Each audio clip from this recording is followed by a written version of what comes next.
Hello everyone, welcome back. Today I'm going to talk to you guys about working with these 9mm ARs.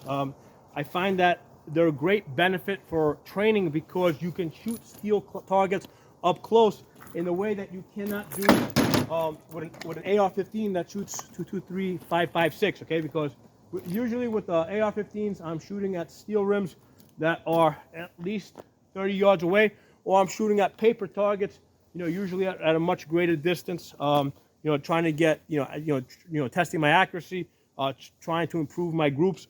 But if I'm doing like close quarter combat style training, I have to be shooting at close targets, and I find that I hate working with paper because, first of all, you don't get that instant feedback. You don't know if you got hits on the paper until after you're done shooting and you walk up to the paper. So the shooter doesn't get that instant feedback.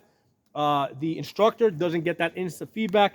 And the other thing is, if after you're done shooting, you got to keep changing the paper, which can become a big hassle, right? If you're on a tactical range that's where you have a trail that's, let's say, 300 feet long, and you've got targets at different points along that trail, and now you got to change the paper targets, each of those, whatever, 20, 30 paper targets, okay? So that's why I prefer to use steel targets for tactical training, because you get that instant feedback. You don't have to worry about changing the targets, and you can just keep everything moving, along really fast, okay?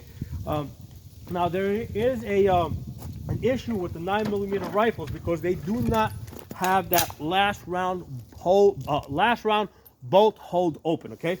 The last round bolt hold open is important because it does two things. Number one, it allows us to look in the chamber and make sure that we don't have a jam, okay? Because just because your gun is not working doesn't mean it's necessarily dry. There's also the possibility that you have a jam. So it allows us to look in the chamber, make sure we don't have a jam, and then it allows us to easily put the next magazine in. So the standard procedure with an AR, right, and even with the 9mm, we lock the bolt open, right? So when people say lock and load, that's what they mean. Lock the bolt open and load it. With the ARs, right, if you've got a 30-round magazine that's full and your bolt is forward, it can be really difficult to seat these magazines, right? A lot of times what will happen is people take that first shot and then the magazine will drop out. So that's why you want to lock the bolt open, put the magazine in, give it a tug to make sure that it's that it's in there, right? Now with the 9mm, what I find is that especially particularly on this rifle, right, on this PX9, putting the magazine in there, I find that there's less of an issue with it not catching and it falling out. So the workaround that I've come up with, right, is I will just download these magazines by 2 rounds. So instead of putting 17 rounds in there, I'm going to put 15 rounds in there or 14 rounds in there. Okay, it's going to facilitate the exercise. It'll make it run a lot smoother. I find that's a lot more efficient than trying to lock the gun open, in the middle of shooting. So let me go through that so you guys can understand what I'm talking about.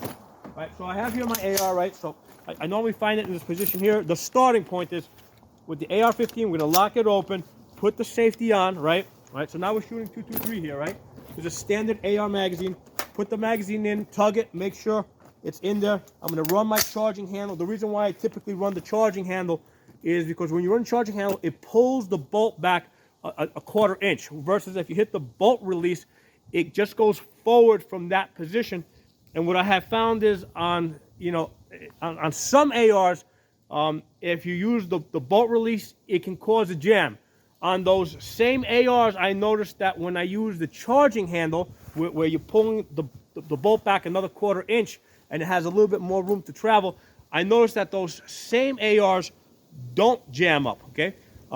So I don't have to worry about what kind of AR I have. Do I have one that works with it or doesn't work? The procedure I have adapted is on all ARs, I run the charging handle because it seems to work better on all of them, okay? So I'm going to be shooting at those rims over there, which are at 30 yards, now normally when I'm shooting at those rims, basically I'm putting holes through them, okay? The rims will move a little bit, but I'm destroying the targets. I definitely don't want to be destroying my expensive steel targets, right? The rims I buy for like $5 or $8 a rim at the junkyard. The steel targets up here, they're like $60 to $100 each. So another reason why I don't want to be shooting these with 223. So I'm going to shoot the rims back there now with the 223. Right, so here we go. We come up, take the gun off safe, fire our gun stopped working, right? I'm going to turn it to the side, right? You can see the gun locked open. I see my chamber. I do not have a jam. I'm going to drop my magazine, right? Take the next one, put it in there, give it a tug, make sure it's in there, rub my charging handle, come up, empty, look in my chamber, drop my magazine, take the next one, put it in, tug, rub my charging handle, empty, okay? So that's the procedure that I'm going to use. Because the gun locks open on the last round, it allows me to look in the chamber, right? Make sure I don't have a jam. And it also allows me to easily seat the next magazine, okay? If you've got a jam and you put a fresh magazine in there, now you're going to create a bigger jam, okay? So let's put this aside. Let me pick up these mags. These Lancers are really great magazines. Highly recommended. All right, so now we're shooting the Palmetto PX9. This gun does not have a last round bolt hold open, so we're going to have to work around that. So we are going to lock the gun open, right? Since that's kind of our standard procedure for the first round, right? So we're going safety's on. We're going to take our magazine, put that in there, give it a tug, make sure it's in there. Run the charging handle, same as we did before. Now I'm shooting at the steel target that's about 15 feet in front of me because I can do it, right? Couldn't do that with the 223, right? All right, empty, right? So now it's open, it's done actually, but I don't know if I have a jam in there or I don't have a jam in there. So the procedure is I'm going to drop my magazine, I'm going to pull back the charging handle, look in my chamber, it's empty. Put the next one in there, give it a tug, run the charging handle again. Right, so I've added one step. The step that I've added is I'm checking the chamber to make sure I do not have a jam.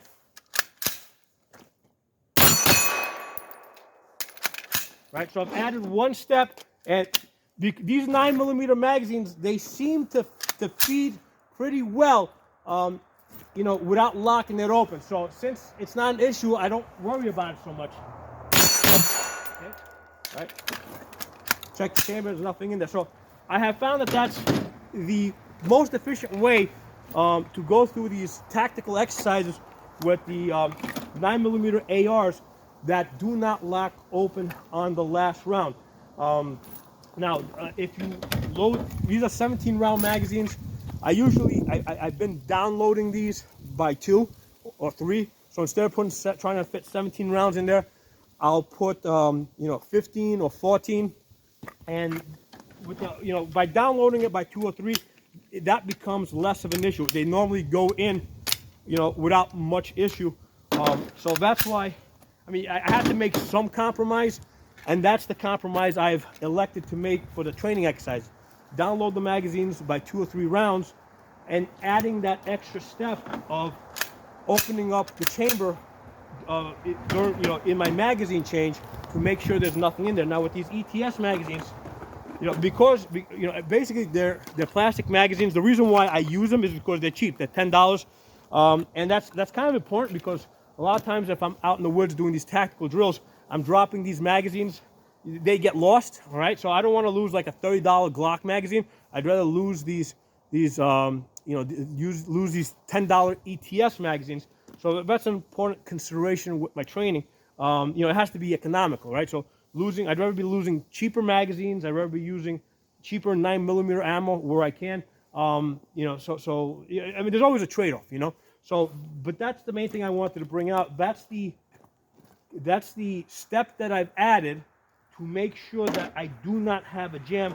And the point I think I was getting to and I forgot to make, because with these ETS magazines, because these are plastic feed lips, every time the bolt goes forward, it basically rubs up against these, and it does chew these up a little bit. Okay, so these magazines are consumable, and what that means is you will get jams. Okay, you will get jams usually on the last round. So if I got like 15 rounds in there, right, the first 14 rounds will feed, and then maybe the last one, the 15th one, I've noticed that has a tendency to jam on the way in, you know, so that's why I had to come up with a solution to making sure that the gun wasn't jammed before I put the next magazine in. If you're using Glock mags, you'll probably less likely to have that problem because they have the steel feed lips. But for working with these cheaper ETS magazines, which is an important consideration for me because, you know, I lose magazines. You know, sometimes I'll drop them. They'll stay in the woods for a couple of weeks or a couple of months, and then eventually I'll recover them after they've been snowed on, rained on, stepped on. You know, so and then, you know, what am I do? I just keep using them. You know, if they work, they work. If they don't work, you know, and then throwing them away. But the point is, because these magazines are abused like that, you know, there's a higher chance that I'm going to get a jam with the 9mm magazines, and I needed a procedure to be able to deal with that efficiently. And the change that I made is between my shots, between my magazine changes, I'm gonna manually open up the bolt and look at it. I got 2 more mags. Let's do that one more time. So again, initially when we start off, we lock the gun open, we put the safety on just like we would do with an AR, right? So we're not changing that procedure. Put it in, give it a tug, set it charging, the bolt home, take my 2 shots. Let's see. Gun's empty, drop the mag. Okay. Look in the chamber, make sure there's nothing in there. Put the next one in there. Charging handle again. Right. Mag out. Check the chamber. Excellent. So I hope this video is useful to you guys. You know, it's a nice, easy workaround. The fact that a lot of these 9mm ARs do not have a last round bolt hold open. There are some companies out there that do make 9mm ARs that do have that feature. They tend to be either a lot more expensive, or which is fine. You know, I mean, you know, that's fine if that's what you want. Or they tend to be less reliable, which is not fine, right? So between the two, I'd rather go. If I have to have the last round bolt hold open, I want to make sure I'd rather make sure I get one that's really going to work. Okay, because I have seen a couple of 9mm rifles that have that feature, but they have had problems with it. I've seen people that, you know, I've trained that have bought those guns, and they have had some issues with them where they had to go back. You know, parts had to be changed, repairs need to be made. So I've actually seen it firsthand that can be problematic. But this is a nice little workaround that you know allows you to work with a 9mm AR. Does not have the last round bolt hole open, but yet you can still do 99.9% of the work that you would normally be able to do with your AR-15. So if you guys have some experiences of your own to share, put in the comment section. Any recommendations, anything you think I should try out? You know, I'm always open to new ideas. You know, maybe you've got a better way of doing this. I don't know. You know, drop some comments below. I'm eager to hear your ideas. If you're not a member of my channel, subscribe, hit that bell button. I'll talk to you guys again soon.